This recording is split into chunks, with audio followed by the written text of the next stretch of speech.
Hello વિદ્યાર્થી મિત્રો, આજે આપણે ધોરણ 6 પ્રથમ ચેપ્ટરનો આપણે અભ્યાસ કરી ગયા.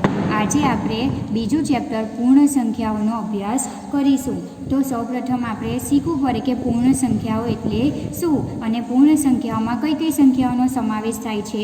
તો તે પહેલાં આપણે જોઈએ પ્રાકૃતિક સંખ્યાઓ. પ્રાકૃતિક સંખ્યાઓ જેને અંગ્રેજીમાં કહેવાય છે નેચરલ નંબર. આથી પ્રાકૃતિક સંખ્યા નેચરલનો સૌપ્રથમ આવશે એન, એટલે પ્રાકૃતિક સંખ્યાઓને કેપિટલ એન વડે દર્શાવવામાં આવે છે. અને અહીં તમારે એ યાદ રાખવાનું છે કે પ્રાકૃતિક સંખ્યાઓની અંદર કઈ કઈ સંખ્યાઓનો સમાવેશ થાય છે. તો પ્રાકૃતિક સંખ્યાઓની અંદર શરૂઆત થશે 1થી, એટલે કે 1, 2, 3, 4, 5, 6 અનંત સુધી, એટલે ગણી ન શકાય ત્યાં સુધી, અનંત સુધી આ સંખ્યાઓ ચાલ્યા જ કરશે. એટલે આ સંખ્યાઓનો સમાવેશ પ્રાકૃતિક સંખ્યાઓમાં થાય છે અને એનો સંકેત છે કેપિટલ એન. નેચરલ નંબર એને અંગ્રેજીમાં કહેવાશે. હવે તમને પૂછવામાં આવે કે પ્રાકૃતિક સંખ્યા એટલે કઈ, તો આપણે જાણીએ છીએ કે 1, 2, 3, 4, 5, 6, 7 આથી 100 અનંત સુધી ચાલ્યા કરશે. તો સૌથી નાની પ્રાકૃતિક સંખ્યા કઈ, તો આપણી શરૂઆત ક્યાંથી થાય છે? પ્રાકૃતિક સંખ્યાઓની 1થી થાય છે. આથી સૌથી નાની પ્રાકૃતિક સંખ્યા કઈ થશે? 1. અને સૌથી મોટી તો કોઈ સંખ્યા આવશે નહીં, કારણ કે બધી સંખ્યાઓ આગળ ચાલ્યા જ કરશે, એનો કોઈ અંત આવશે નહીં. આથી સૌથી નાની પ્રાકૃતિક સંખ્યા થશે 1. આટલું તમારે યાદ રાખવાનું છે. હવે બીજું છે પૂર્ણ સંખ્યાઓ, જે આપણા ચેપ્ટરનું નામ છે. તો પૂર્ણ સંખ્યાઓને અંગ્રેજીમાં કહેવાય છે હોલ નંબર. આથી એનો સંકેત શું થશે? પહેલો અક્ષર W. આથી પૂર્ણ સંખ્યાઓને કેપિટલ W વડે દર્શાવવામાં આવે છે. અને પૂર્ણ સંખ્યાઓની શરૂઆત ક્યાંથી થશે? તો શૂન્યથી, એટલે 0, 1, 2, 3, 4, 5 અનંત સુધી. એટલે ફરક શું છે? પ્રાકૃતિક સંખ્યા હોય તો શરૂઆત 1, 2, 3, 4થી થશે અને અહીં ફક્ત શું ઉમેરાય છે? શૂન્ય ઉમેરાય છે. એટલે કે પૂર્ણ સંખ્યાઓની શરૂઆત થશે શૂન્યથી. 0, 1, 2, 3, 4 અને અનંત સુધી આ બધી સંખ્યાઓનો સમાવેશ થશે પૂર્ણ સંખ્યાઓની અંદર. હવે જો તમને એમ પૂછવામાં આવે કે સૌથી નાની પૂર્ણ સંખ્યા કઈ, તો સંખ્યાની શરૂઆત થાય છે ક્યાંથી? શૂન્યથી. આથી સૌથી નાની પૂર્ણ સંખ્યા થશે 0. અને જો પ્રાકૃતિક પૂછે તો સંખ્યા 1 થાય, અને પૂર્ણ સંખ્યા પૂછે તો સૌથી નાની પૂર્ણ સંખ્યા થશે 0. જ્યાંથી આપણી સંખ્યાની શરૂઆત થાય છે તે આપણી સૌથી નાની સંખ્યા થશે. એટલે આટલા પોઈન્ટ તમારે આની અંદર યાદ રાખવાના રહેશે. હવે આપણે જોઈએ પહેલાંની સંખ્યા, એટલે કે પૂર્વવર્તી. બીજું નામ થશે એનું પૂર્વવર્તી. પહેલાંની સંખ્યા એટલે શું? તમને અહીં પ્રશ્ન કઈ રીતે પૂછાય કે તમને કોઈ સંખ્યા આપેલી હશે, તમારે એ શોધવાનું છે કે તેની પહેલાં આવતી સંખ્યા કઈ, તેની પહેલાંની સંખ્યા શોધો. તો ધારો કે તમને આપવામાં આવે 4, તો તમને પૂછવામાં આવે કે 4ની પહેલાંની સંખ્યા કઈ, તો તમે કહી શકો કે 4ની પહેલાંની સંખ્યા એટલે પહેલાં કઈ આવે? તો 3 આવશે. એ જ રીતે જો પૂછે કે 85 છે, તો 85ની પહેલાંની સંખ્યા કઈ, તો તમે કહેશો કે 84. એ રીતે જો 3 અંકની હોય કે ધારો કે 395, 395ની પહેલાંની સંખ્યા કઈ, તો તમે કહેશો કે 394. પણ જ્યારે પણ જો નાની રકમ હોય, એટલે કે 2 રકમવાળી હોય, 3 રકમવાળી હોય, તો તમે સરળતાથી પહેલાંની સંખ્યા લખી શકો. કોઈ જો સંખ્યા મોટી આવે, એટલે કે જો 5 અંકની, 6 અંકની, 7 અંકની સંખ્યા આવે, તો આપણે પહેલાંની સંખ્યા લખવામાં આપણને શું થાય? મુશ્કેલી વર્તાય. આથી તમારે શું યાદ રાખવાનું છે કે જો આપણે પહેલાંની સંખ્યા શોધવી હોય તો આપેલ સંખ્યામાંથી એક બાદ કરતાં તેની પહેલાંની સંખ્યા મળે છે. આથી જો તમને નહીં ખબર પડે તો શું કરવાનું? જો મોટી સંખ્યા આપી હોય, 5 અંકની, 6 અંકની સંખ્યા આપી હોય, તો પહેલાંની સંખ્યા શોધવા માટે તેમાંથી કેટલા બાદ કરવાના? 1. પહેલાંની હોય તો 1 બાદ કરવાના. જો પછીની સંખ્યા પૂછે તો 1 ઉમેરવાના. આટલું તમારે યાદ રાખવાનું રહેશે. જેમ કે ઉદાહરણ જોઈએ કે 19ની પહેલાંની સંખ્યા, તો આ તો તમને સરળતાથી લખી શકો કે 19ની પહેલાં કઈ સંખ્યા આવે? 18. અને આપણે શું કરીએ? જો આ રીતે કરવું હોય તો 19માંથી શું બાદ કરવાના? 1. એટલે કેટલા આવશે? 18. તમે ડાયરેક્ટ પણ 18 લખી શકો, પણ નહીં ખબર પડે તો શું કરવાના? 1 તમારે બાદ કરવાના. ક્યારે? જ્યારે પહેલાંની સંખ્યા શોધવાની હોય ત્યારે. બીજું છે 1997ની પહેલાંની સંખ્યા, તો ફરીથી શું કરવાના? 1997માંથી 1 બાદ કરવાના, એટલે કેટલા આવશે? 1990. 1996 પછી શું આવે 1997. આથી 1997ની પહેલાંની સંખ્યા આવશે 1996.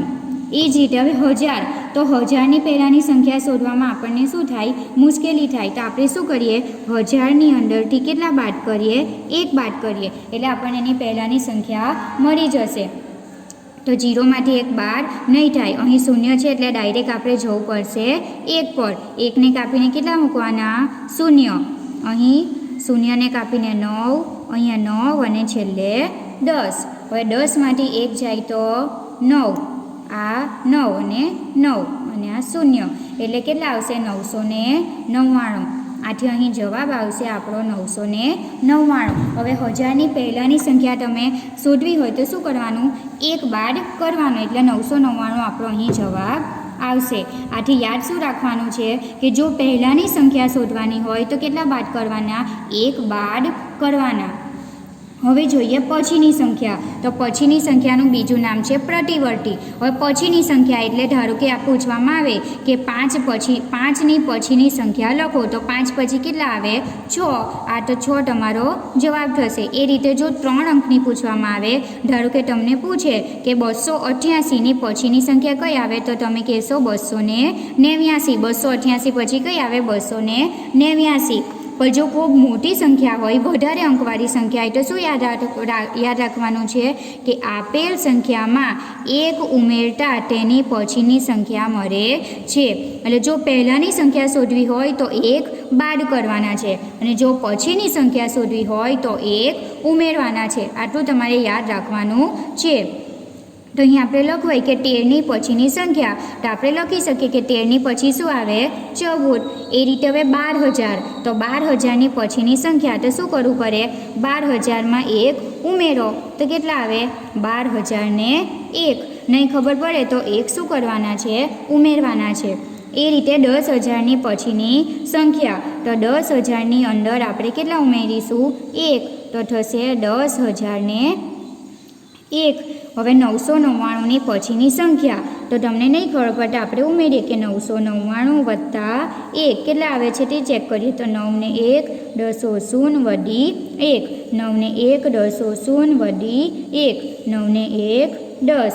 આથી કેટલો જવાબ આવશે, 1000. એટલે 999 પછી કેટલા આવશે, પછીની સંખ્યા આવશે 1000. તમારે 1 ઉમેરીને અહીં ચેક કરવાનું રહેશે. એટલે આટલું તમારે યાદ રાખવાનું છે કે 1 બાદ ક્યારે કરવા, જ્યારે પહેલાંની સંખ્યા શોધવી હોય ત્યારે, અને પછીની સંખ્યા શોધવી હોય તો તમારે 1 ઉમેરવાના રહેશે. હવે આપણે જોઈએ સંખ્યા રેખાનો ઉપયોગ કરી સરવાળો મેળવો. હવે તમારે સરવાળો કરવાનો છે. તમને આ તો સરવાળો કરતા તો આવડે જ છે, પણ આપણે શાનો ઉપયોગ કરવાનો છે, સંખ્યા રેખાનો. તો પહેલાં આપણે સંખ્યા રેખા કઈ રીતે લખી શકાય તે ચેક કરીએ. તો સંખ્યા રેખા પર આપણે અંક દર્શાવીએ તો આપણે અહીં 0થી શરૂઆત કરીએ છીએ. 0 1 2 3 4 5 6 7 8 9 અને 10. અહીં તમે અનંત સુધી સંખ્યા લખી શકો. એટલે સંખ્યા રેખા પર અનંત સુધી, એટલે 10 પછી 11 12 13 સંખ્યા રેખા ચાલ્યા જ કરશે. પણ આપણને જેટલી અંકની જરૂર હોય તેટલી સંખ્યા આપણે સંખ્યા રેખા પર દર્શાવવાની રહેશે. હવે આપણે 0થી શરૂઆત કરી, તો 0ની આ બાજુ પણ સંખ્યા આવે જ છે. 0ની પછી આ બાજુ શું આવશે, ડાબી બાજુ -1 -2 -3 -4 આ બધી સંખ્યાઓ આ બાજુ લખી શકાય. એટલે બંને બાજુ આપણી સંખ્યા રેખા શું થશે, ચાલ્યા જ કરશે. આ બાજુ ધન સંખ્યા આવશે અને 0ની પછી કેવી આવશે, ઋણ સંખ્યા, એટલે કે માઇનસવાળી સંખ્યાનો તમે અભ્યાસ આગળના ચેપ્ટરમાં અથવા આગળના ધોરણમાં કરીશું આપણે. હવે પહેલાં સંખ્યા રેખા પર શોધવાનું શું છે, 4 વત્તા 5. તો આપણે જાણીએ છીએ કે 4 વત્તા 5 કેટલા થશે, તો જવાબ આવશે અહીં 9. એટલે આપણે સંખ્યા રેખાનો ઉપયોગ કરીને કેટલો જવાબ લાવવાનો છે, 9 જવાબ આપણો આવવો જોઈએ. હવે જ્યારે પણ સંખ્યા રેખાનો ઉપયોગ કરીને સરવાળો કરવાનો હોય ત્યારે યાદ શું રાખવાનું છે કે પહેલી સંખ્યા જોવાની છે. તો પહેલી સંખ્યા કઈ છે, 4. તો આપણે અહીં ઊભું રહેવાનું કઈ સંખ્યા પર છે, 4 પરથી આપણે શરૂઆત કરવાની. જે પહેલી સંખ્યા હોય ત્યાંથી આપણે શું કરીશું, શરૂઆત કરીશું. તો પહેલાં 4 છે એટલે આપણે અહીં 4 પરથી આપણે શરૂઆત કરવાનો છે. હવે કરવાનો છે આપણે શું, સરવાળો. તો જ્યારે સરવાળો કરવાનો હોય ત્યારે આપણે કઈ બાજુ જવાનું છે કે જમણી બાજુ, એટલે કે આપણે આગળ જવાનું છે. જો બાદબાકી કરવાની હોય તો આપણે શું કરવાનું છે, પાછળ એટલે કે ડાબી બાજુ જવાનું છે. તો આપણે પહેલાં સરવાળો જોઈએ. તો સરવાળામાં પહેલાં આપણે 4 પર ઊભા રહ્યા. હવે કેટલા પગલાં આગળ જવાનું છે, તો અહીં કેટલા છે 5, એટલે તમારે 4 પર ઊભું રહેવાનું છે અને 5 પગલાં આપણે શું કરવાના છે, આગળ જવાના છે. એટલે કે 4 પરથી આપણે શરૂઆત કરીએ. આ શું થાય, 1 પગલું આગળ, આ બીજું પગલું, આ ત્રીજું પગલું, આ ચોથું પગલું અને આ 5મું પગલું આપણે આગળ ગયા. તો આપણને જવાબ મળ્યો અહીં 9. બરાબર છે જવાબ. એટલે શું કરવાનું છે, પહેલી જે સંખ્યા હોય ત્યાં ઊભું રહેવાનું, ત્યાંથી આપણે શરૂઆત કરવાની છે. અને કેટલા પગલાં આગળ જવાનું છે, તો અહીં 5 છે. આથી 5 પગલાં આપણે આગળ ગયા. તો 5 પગલાં આગળ જતાં આપણને જવાબ મળે છે અહીં 9.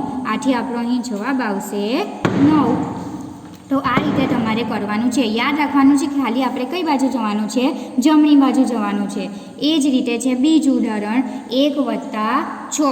તો ફરીથી આપણે સંખ્યા રેખા પર અંકો લખી દઈએ. 3, 4, 5, 6, 7, 8 અને 9. હવે અહીં પહેલી સંખ્યા કઈ છે, 1. તો આપણે ઊભું કાં રહેવાનું છે, 1 પર. જે પહેલી સંખ્યા હોય ત્યાં આપણે ઊભું રહેવાનું છે. હવે કેટલા પગલાં આગળ જવાના છે, તો 6 પગલાં. એટલે આપણે 1 પરથી 6 પગલાં આગળ જઈશું, એટલે કે જમણી બાજુ. તો આ રીતે જઈએ. આ 1 પગલું, બીજું, આ ત્રીજું પગલું, ચોથું, 5મું, 6થું. થઈ ગયું. 6 પગલાં આગળ જવાના છે. તો આપણને જવાબ કેટલો મળ્યો, 7. સાચો છે. 1 + 6 એટલે જવાબ કેટલા આવશે, 7. તો અહીં પણ આપણને 7 જવાબ મળ્યા. એટલે આ રીતે તમારે સંખ્યા રેખાનો ઉપયોગ કરીને સરવાળો કરવાનો રહેશે. યાદ શું રાખવાનું, પહેલી જે સંખ્યા હોય ત્યાં આપણે શું કરવાનું છે, ઊભું રહેવાનું છે. અને પછી જોવાનું કે કઈ સંખ્યા છે, તો અહીં 6 છે. એટલે આપણે 6 પગલાં અહીં આગળ જવાનું રહેશે. તો તમને સાચો જવાબ અહીં મળી જશે. એ જ રીતે હવે જોઈએ ઉદાહરણ નંબર 2 કે સંખ્યા રેખાનો ઉપયોગ કરીને બાદબાકી કરવાની છે. એટલે ફરીથી જે રીત છે તે તો સરખી જ આવશે, પરંતુ જ્યારે બાદબાકી કરવાની હોય, સરવાળો કરવાનો હોય તો આપણે આ બાજુ જમણી બાજુ જતા હતા, પણ જ્યારે બાદબાકી કરવાની હોય તો આપણે ક્યાં, ઉલટી બાજુ એટલે કે ડાબી બાજુ જવાનું રહેશે. તો હવે આપણે પહેલી સંખ્યા છે 8 - 3. તો આપણે જાણીએ છીએ કે 8માંથી 3 બાદ કરીએ તો આપણો જવાબ કેટલો આવશે, 5 આવવો જોઈએ. આપણે ચેક કરીએ કે જવાબ 5 આવે છે. ફરીથી આપણે શરૂઆત ક્યાંથી કરીએ, 0થી. 3, 4, 5, 6, 7, 8 અને 9 અને 10. હવે આપણે પહેલી સંખ્યા કઈ છે, ફરીથી રીત તો સેમ જ આવશે. પહેલી સંખ્યા કઈ છે, 8. એટલે આપણે 8 પર શું કરવાનું છે, ઊભું રહેવાનું છે. હવે કેટલા પગલાં આગળ જવાના છે, 3 પગલાં, કારણ કે બીજી સંખ્યા કેટલી છે, 3. પણ હવે 3 પગલાં કઈ બાજુ જવાના છે, તો બાદબાકી છે એટલે આપણે ડાબી બાજુ એટલે ઉલટી બાજુ જવાનું છે. સરવાળો હોય તો આપણે આ બાજુ જવાનું છે, બાદબાકી હોય તો આ બાજુ જવાનું, એટલે ઉલટી બાજુ જવાનું છે. તો અહીં 1 પગલાં, કેટલા પગલાં જવાનું છે, 3 પગલાં. 1, આ બીજું પગલું અને આ ત્રીજું પગલું. તો જવાબ આવ્યો આપણો 5, જે આપણો જવાબ કેવો છે, સાચો. એટલે 8માંથી 3 જાય તો જવાબ કેટલા આવશે, 5. તો આવી ગયો આપણો જવાબ 5. એટલે તમારે ડાબી બાજુ જવાનું છે એટલું યાદ રાખવાનું છે. હવે બીજું છે તો ફરીથી આપણે સંખ્યા લખી દઈએ. પહેલાં 2, 3, 4, 5, 6, 7, 8, 9 અને 10. હવે ફરીથી કયા પર ઊભું રહેવાનું છે, તો અહીં 9 છે. આથી આપણે ઊભા રહેવાનું છે, 9 પર આપણે ઊભા રહીશું અને ડાબી બાજુ એટલે કે આ બાજુ જવાનું છે, બાદબાકી કરવાની હોવાથી. હવે કેટલા પગલાં જવાના છે, 6 પગલાં. તો આપણે 9થી શરૂઆત કરીએ. પહેલી સંખ્યા 9 છે એટલે આપણે 9 પર ઊભા રહ્યા. હવે કેટલા પગલાં આપણે જવાનું છે, 6 પગલાં, પણ કાં, ડાબી બાજુ. એટલે જઈએ. 1 પગલું, બીજું પગલું, હા ત્રીજું, ચોથું પગલું, 5મું પગલું અને આ 6થું પગલું. આવી ગયા 6થું પગલું. તો જવાબ અહીં આપણને કેટલો મળ્યો, 3. તે સાચો છે, કારણ કે 9 - 6 કરો તો કેટલા આવશે, 3. અને સંખ્યા રેખા દ્વારા પણ આપણને કેટલો જવાબ મળ્યો, 3 જવાબ મળ્યો. એટલે તમારે યાદ શું રાખવાનું છે કે પહેલી સંખ્યા જ્યાં હોય ત્યાં આપણે ઊભું રહેવાનું છે. જેમ કે 9 છે તો આપણે 9 પર ઊભા રહ્યા, અને બાદબાકી હોવાથી તમારે જવાનું ક્યાં છે?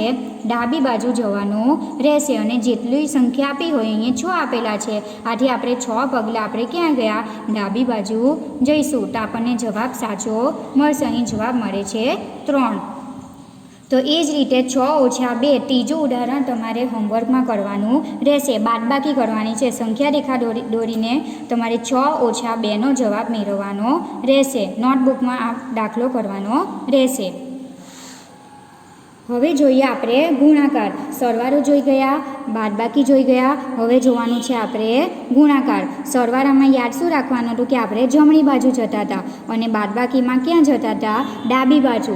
હવે જ્યારે પણ તમે ગુણાકાર કરો તો યાદ રાખવાનું છે કે પહેલાં આપણે સંખ્યા રેખા દોરીએ, ત્યારબાદ આપણે દાખલાની શરૂઆત કરીશું. તો સંખ્યા રેખા પર પહેલાં અંકો લખી દઈશું. 7, 8, 9, 10, 11 અને 12. જેટલી જરૂર હોય તેટલી આપણે સંખ્યા રેખા લખીશું. હવે જ્યારે યાદ શું રાખવાનું છે કે જ્યારે આપણે ગુણાકાર કરવાનો હોય ત્યારે ગુણાકારમાં શરૂઆત 0થી કરવી. આપણે જ્યારે સરવાળા અને બાદબાકી કરતા હતા ત્યારે શરૂઆત ક્યાં કરતા હતા? કે જે પહેલી સંખ્યા હોય ત્યાં આપણે ઊભા રહેતા હતા. પણ અહીં યાદ એ રાખવાનું છે કે જ્યારે પણ ગુણાકાર કરવાનો હોય ત્યારે કોઈ પણ સંખ્યાનો ગુણાકાર કરવાનો હોય, શરૂઆત હંમેશા કેટલાથી કરવાની છે? 0થી જ કરવાની છે. એટલે આપણે ગુણાકારની અંદર 0 પર જ ઊભા રહેવાનું રહેશે. કોઈ પણ ગુણાકાર આપણને આપેલો હોય, આપણે શરૂઆત ક્યાંથી કરવાની છે? 0થી કરવાની છે.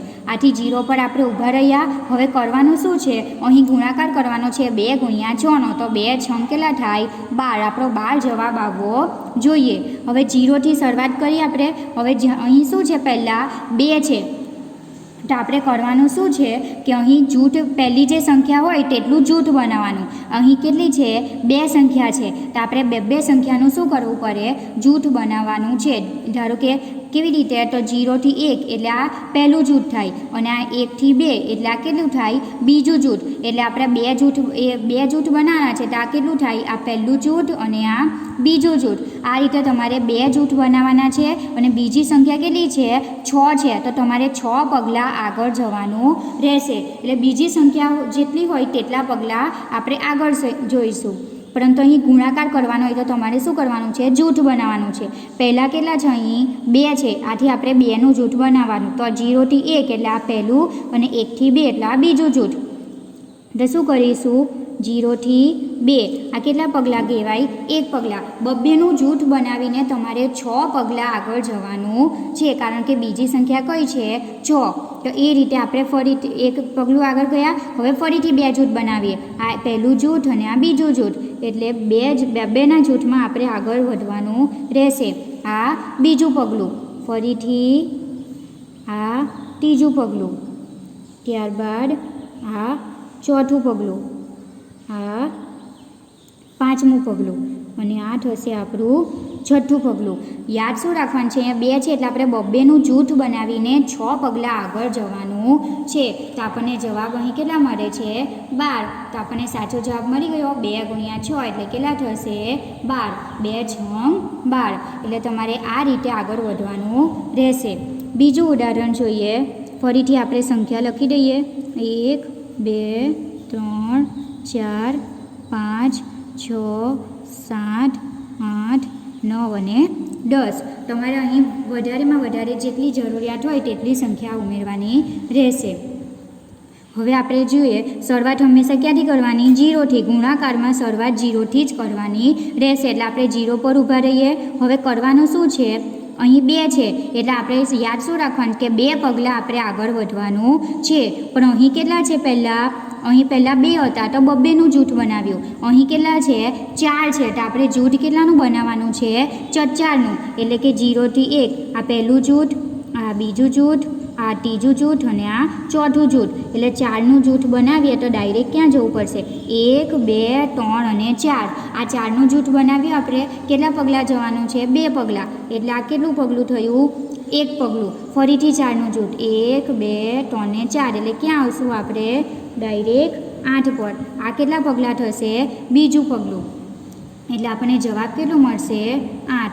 તો આવી ગયો જવાબ 4 દુ કેટલા થશે 8. અહીં આપણે શું કર્યું 4 છે એટલે આપણે કેટલાનું જૂથ બનાવ્યું 4નું જૂથ બનાવ્યું અને કેટલા પગલાં જવાનું છે 2 પગલાં એટલે એ આ 4નું જૂથ બનાવીને આ એક પગલું અને બીજું 4નું જૂથ બનાવ્યું આ બીજું પગલું એટલે આપણને જવાબ મળશે અહીં 8. એટલે આ રીતે તમારે જૂથ બનાવીને આગળ વધવાનું રહેશે. ત્રીજું ઉદાહરણ જોઈએ આપણે કોઈ બીજું ઉદાહરણ લઈએ. ધારો કે આપણે કરવાના છે 3 ગુણ્યા 3 આ રીતે આપણે કરીએ. હવે આપણે દોરીએ એક સંખ્યા રેખા દોરીશું. ફરીથી આપણે સંખ્યા રેખા પર અંક લખી દઈએ 1 2 3 4 5 6 7 8 9 અને 10. હવે અહીં 3 ગુણ્યા 3 તો આપણો જવાબ કેટલો આવશે 3 ટાલી 9 જવાબ આવવો જોઈએ. ફરીથી શરૂઆત ક્યાંથી કરીશું 0થી કરીએ. હવે આપણે કેટલા પગલાં આગળ જવાના છે તો બીજી સંખ્યા કેટલી છે 3 એટલે આપણે 3 પગલાં આગળ વધવાનું છે.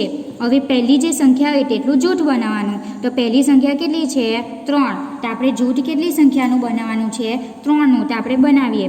આ એક જૂથ આ બીજું અને આ ત્રીજું એટલે 3નું જૂથ એટલે આ પહેલું પગલું થયું 1 2 અને 3 3નું જૂથ બનાવીએ અને કેટલા પગલાં આગળ જવાનું છે 3 આ પહેલું પગલું. હવે ફરીથી 1 2 અને 3 3નું જૂથ અને આ બીજું પગલું. ફરીથી 1 2 અને 3 આ 3નું જૂથ બનાવ્યું અને આ થશે તમારું ત્રીજું પગલું. એટલે ત્રણનું જૂથ બનાવવાનું અને કેટલા પગલાં આગળ જવાનું 3 એક પગલું બીજું અને આ ત્રીજું પગલું. એટલે અહીં જવાબ કેટલો મળ્યો 9 તો 3 ટાલી 9 એટલે સંખ્યા રેખા પર આપણે કરીએ તો આપણને જવાબ સેમ જ મળશે.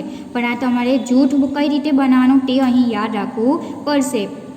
તો પહેલી સંખ્યા જે હોય તે પ્રમાણે અહીં જૂથ બનાવવાનું રહેશે. જેમ કે અહીં 3 હતા તો આપણે કેટલાનું 1 2 અને 3 આ 1 આ 2 અને 3 આથી આપણે શું કર્યું 3નું જૂથ બનાવ્યું અને કેટલા પગલાં આગળ જવાનું છે 3 તો આ એક પગલું બીજું અને ત્રીજું પગલું એ રીતે આપણે આગળ વધવાનું રહેશે. તો અહીં જૂથ કેવી રીતે બનાવવાનું અને કેટલા પગલાં જવાનું તે તમારે યાદ રાખવાનું છે. અને ગુણાકાર હોય તો હંમેશા શરૂઆત તમારે ક્યાંથી કરવાની 0થી કરવાની રહેશે. હવે આ જે ચોથું ઉદાહરણ છે તે તમારે હોમવર્કમાં કરવાનું રહેશે.